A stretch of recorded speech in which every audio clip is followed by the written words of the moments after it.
اللہ کے چنے ہوئے لوگ ہی دوسروں کے درد چنتے ہیں۔ آج کی آیت کا ترجمہ شروع کرتے ہیں۔ پناہ مانگتی ہوں اللہ کی شیطان مردود سے۔ شروع اللہ کا نام لے کر جو بڑا مہربان نہایت رحم والا ہے۔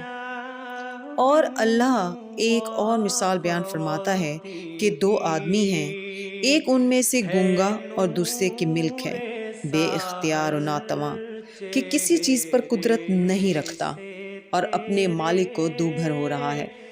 وہ جہاں اسے بھیجتا ہے خیر سے کبھی بھلائی نہیں لاتا۔ کیا ایسا گونگا بہرا اور وہ شخص جو سنتا بولتا اور لوگوں کو انصاف کرنے کا حکم دیتا ہے اور خود سیدھے رستے پر چل رہا ہے، دونوں برابر ہیں؟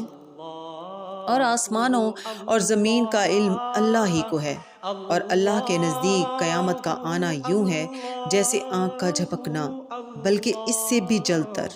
کچھ شک نہیں کہ اللہ ہر چیز پر قادر ہے۔